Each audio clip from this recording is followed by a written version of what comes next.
बिस्मिल्लाहिर्रहमानिर्रहीम। अस्सलामुअलैकुम। सियालकोट शहर के अंदरूनी हिस्से में एक बाप के साथ उसकी 4 बेटियां रहती थीं। उसके बाप ने उसे बताया कि तुम छोटी थी जब तुम्हारी माँ हमें छोड़कर इस दुनिया से चली गई। वो अपनी बेटियों की बहुत ज्यादा हिफाजत करता था। हर वक्त घर में रहता, उन्हें घर से बाहर नहीं निकलने देता। तालीम भी उसने अपनी बेटियों को हासिल ना करने दी। ना ही उस शख्स ने उन्हें कुरान पाक पढ़ा दिया और ना ही स्कूल भेजा। बड़ी बेटी 14 साल की, दूसरी बेटी 12 साल की और एक 9 साल की और एक के बाद एक 4 बेटियां थीं। और वो उनको हर वक्त अपनी नजरों के सामने रखता था। वो दरवाजे को बंद रखता, जब घर से बाहर जाता तो बाहर से दरवाजा बंद करके जाता था और जब घर वापस आता तो भी दरवाजे को अंदर से लॉक रखता था। उन्हें याद नहीं था कि आखिरी मर्तबा वो घर से कब बाहर गई थी, इसलिए वो नहीं जानती थीं कि उस अंदरूनी शहर के हिस्से में कौन कहाँ रहता है। ना उन्हें कहीं गलियों का पता था, ना उनका कोई ननिहाल था, ना उनका कोई ददिहाल था, ना उनके घर कोई आता जाता था। इसी वजह से बस उनका बाप उनसे यही कहता कि बेटा, मैं तुम्हारी हिफाजत करता हूं। मैं नहीं चाहता कि तुम पर कभी किसी की निगाह पड़े या कोई तुम्हारी तरफ बुरी निगाह से देखे। यहां तक कि 5 साल मजीद गुजर गए। अब एक दिन ऐसा हुआ कि बड़ी बेटी ने दरवाजे के बाहर झांकने की कोशिश की। खिड़की के बाहर उसने झांकने की कोशिश की तो उसके बाप को बहुत गुस्सा आया और उसने अपनी बेटी को बुरी तरह से पीट दिया।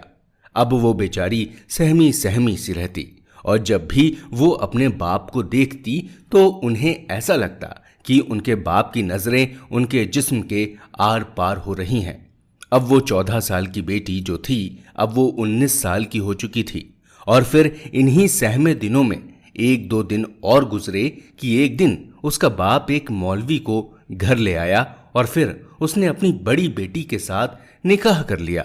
जब इस बात का पता बाकी बेटियों को चला और वो देखने लगी कि किस तरह उसका निकाह पढ़ाया गया है और फिर वो अपनी बेटी को हाथ पकड़कर अंदर ले गया, तो बाकी बेटियां सहम गईं।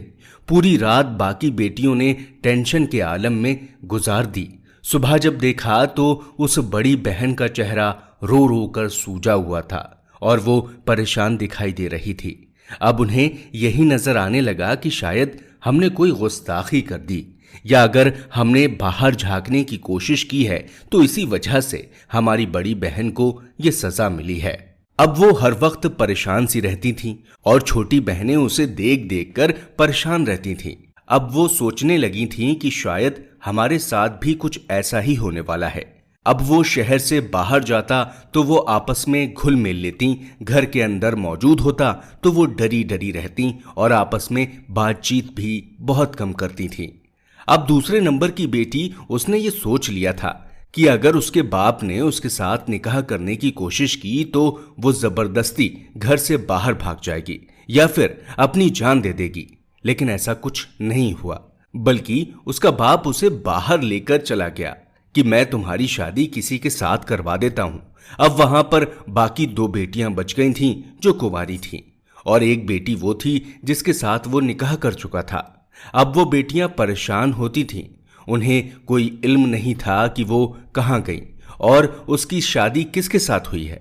बस उन्हें यही पता था कि हमारी बहन इस घर से अब चली गई है और हम उससे कभी भी नहीं मिल पाएंगे। वो बेचारी परेशान होती। किसी टेंशन में कुछ दिन मजीद गुजर गए तो बाप ने तीसरी बेटी के साथ भी निकाह कर लिया। अब छोटी बेटी हर वक्त सहमी सहमी रहती, परेशान रहती कि शायद मेरे साथ भी कुछ ऐसा ही होने वाला है। लेकिन एक दिन बाप ने रात को बाकी दोनों बेटियों को जगाकर यही कहा कि जिस तीसरी बेटी के साथ उसने निकाह किया था, अब वो घर से भाग गई है। अब वो परेशान होकर ये सोचती कि वो कैसे भाग गई होगी। जब से हमने आंखें खोली हैं या हमें समझ आई है तो हम तकरीबन इधर ही रहते हैं, ना किसी को जानते हैं, ना कोई हमारे घर आता है, ना कोई हमारा रिश्तेदार है। तो ऐसा कैसे हो सकता है कि वो घर से भाग गई हो। लेकिन अपने बाप के डर से वो खामोश रहती थी। और अब चौथी बेटी बहुत परेशान होती थी कि अचानक उन्हें ये पता चला कि अब बड़ी बेटी जो है वो उम्मीद से है। वो बूढ़ा आदमी खुश हो गया था और वो बेटियां बेचारी सहमी सहमी रहने लगी थी। इस बात को मजीद 6 महीने गुजर गए तो अब वो बड़ी बेटी सहमी रहती और उसकी तबीयत अक्सर परेशान सी हो गई और वो तबीयत भी अक्सर खराब रहने लगी। जैसे ही उसे 7वां महीना शुरू हुआ तो उसके बाप ने उसको अपने कमरे से बाहर निकाल दिया और वो वापस उसी कमरे में आ गई जहां वो चारों बहनें इकट्ठा रहा करती थीं। अब उसने कह दिया कि अब छोटी बेटी के साथ उसका निकाह है, क्योंकि अब वो जो बड़ी बेटी है अब वो किसी काम की नहीं रही, क्योंकि अब वो हामिला है और वो मेरी मर्जी के मुताबिक मेरे साथ नहीं रह सकती। तो इस बात से बड़ी बेटी ने सुख का सांस लिया। चलो रोज रोज के तशद्दुद से अब कुछ फर्क पड़ेगा। और छोटी बेटी बेचारी सहम गई थी, क्योंकि बाकी 2 बेटियों का उन्हें कोई इल्म नहीं था कि वो हमारी दोनों बहनें कहाँ गईं। एक के बारे में ये है कि उसका निकाह कर दिया गया है और दूसरी बेटी वो जिसके बारे में ये कहा गया था कि वो घर से भाग गई है। अब वो परेशान थी, रोती थी। अचानक एक दिन वो बूढ़ा आदमी अपने घर एक मौलवी को ले आया और कहने लगा कि आज उसका इस बेटी के साथ निकाह है। वो रोई गिड़गिड़ाई तो उसके मुंह पर तमाचे मारने लगा। वो खामोश हो गई और डरी सहमी हुई बैठी थी। फिर उस मौलवी ने उन दोनों का निकाह पढ़वा दिया। जैसे ही रात के 11 बजे वो उसे घसीट कर अपने बिस्तर तक ले गया तो बाहर दरवाजे पर दस्तक होने लगी, जिससे वह बूढ़ा परेशान हो गया कि आज हमारे घर पर दस्तक क्यों है और कौन आ गया है। उसने डर डर कर दरवाजा खोला तो दरवाजे पर पुलिस खड़ी हुई थी और दरवाजा खोलने से पहले उसने उन दोनों बेटियों को एक कमरे में बंद कर ताला लगा दिया था। अब बंद ताला देखकर पुलिस ने पूरे घर की तलाशी ली और बंद दरवाजा खोलने की कोशिश करने लगी, लेकिन ताला था। जब बूढ़े आदमी ने बार बार एक ही बात की कि ये दरवाजा बंद रहता है, मेरे पास चाबी नहीं है, तो उन्होंने जबरदस्ती उस ताले को खोला तो अंदर से एक हामिला बेटी और एक दुल्हन बनी बेटी बाहर निकल आई। तो पुलिस ने उन दोनों को भी गिरफ्तार कर लिया और उस बूढ़े आदमी को गिरफ्तार किया और थाने लेकर आई। और मामला कुछ इस तरह हुआ और वो सोच रहा था कि पुलिस यहां तक पहुंची कैसे।